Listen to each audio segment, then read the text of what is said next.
नमस्कार, मी डॉक्टर पंढरी इंगळे. आज या ठिकाणी आमच्याकडे मावशी आल्या होत्या. जाफराबाद जवळ त्यांचं गाव आहे. त्यांना L4 L5 आणि L5 आणि S1 मध्ये डिस्क प्रोट्रुशन पण होतं, लिगामेंटल फोलमची हायपरट्रॉफी होती, डिस्क बल्ज पण होता आणि खास म्हणजे डायमीटर सुद्धा त्यांचा कमी झाला होता. आणि यामुळे त्यांना भयंकर अशा वेदना होत्या, मांडी मारता येत नव्हती, चालताना तकलीफ व्हायची. त्यांना ऑपरेशनचा सल्ला त्यांनी इतर ठिकाणी डॉक्टरांना दिला होता. अशाच आपल्याकडे आल्यानंतर आपण विदाऊट ऑपरेशन आणि विदाऊट पूर्ण 7 दिवस त्यांची पंचकर्म थेरपी केली, थेरपी केली आणि त्यांना सुट्टी होत आहे. त्यांना विचारा कसं वाटतं, काय त्रास होता. तुमचं नाव सांगा मग. गाव तडेगाव. ओके. काय तकलीफ होऊ राहील तुम्हाला? पहिले काय तकलीफ होत होती? पहिले पाय दुखत होता, मला चालताच येत नव्हतं. मुंग्या यायच्या? हा, मुंग्या येत होत्या. थोडं सुद्धा चाललं तर बसणं पडत होतं, नंतर पुन्हा उठून चालणं पडत होतं. बरं, मग तुम्ही कुठं दाखवलं मग स्टार्टिंगला? आम्ही भोकरला राहतील. बरं, मग तिथं त्यानं सांगितलं की तुम्ही MRI करून या आणि मग माझ्याकडे या म्हणे. मग तुम्ही MRI केला संभाजीनगर? हा, संभाजीनगरला आम्ही MRI केला. MRI येऊन तिथं गेलो. ते म्हणे तुमचं ऑपरेशन करणं पडतं.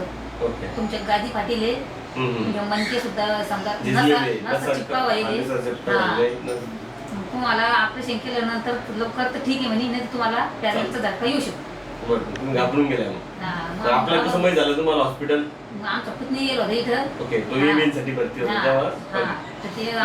आता थेरपी कशी वाटली तुम्हाला? भारी वाटली. बरं, आता कसं वाटू राहिलं? आता तकलीफ नाही काही?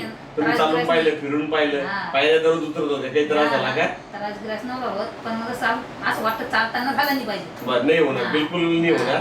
ठीक आहे, तुम्ही चालून पहा, आता पायऱ्या उतरताना पहा. ठीक आहे, पण आता मांडी म्हणजे लवकर तर होणार नाही, इतक्या लवकर ते होणार नाही. पण तो जो पहिला त्रास होता तो आणि पण ऑपरेशन जरी सांगितलं होतं तिची अजिबात गरज नाही. तर या ठिकाणी डिस्क बल्ज होता, डिस्क प्रोट्रुशन होतं, डायमीटर पण कमी झाला. पण अवघ्या 7 दिवसामध्ये बऱ्यापैकी 50 ते 60% त्यांना आराम मिळाला. यामध्ये कसल्याच प्रकारचं ऑपरेशनची गरज पडत नाही. आपली जर प्रॉपर ट्रीटमेंट घेतली आणि आपण ज्या गोष्टी सांगितल्या, ज्या फॉलो केल्या, व्यवस्थित बसताना पोश्चरची करेक्शन केलं तर निश्चित या ठिकाणी विना ऑपरेशन आराम या ठिकाणी पडतो. तरी असे कोणी रुग्ण असतील जे disc bulge, disc protrusion, disc herniation, slip disc आणि इतरही मणक्याच्या आजारांत त्रस्त असतील, एव्हीने त्रस्त असतील, त्या सगळ्या आजारावर आपल्या गंगे हॉस्पिटलमध्ये अतिशय चांगल्या पद्धतीने उपचार आपण त्या ठिकाणी करतो. तरी जास्तीत जास्त रुग्णांपर्यंत हा व्हिडिओ जरूर पोहोचवा. जे सर्जरीची त्या ठिकाणी आवश्यकता नाहीये, तरी प्रॉपर ट्रीटमेंट त्या ठिकाणी जर मिळाली तर निश्चित सर्जरी आपण टाळू शकतो. तरी जास्तीत जास्त हा व्हिडिओ शेअर करा. धन्यवाद. जय आयुर्वेद.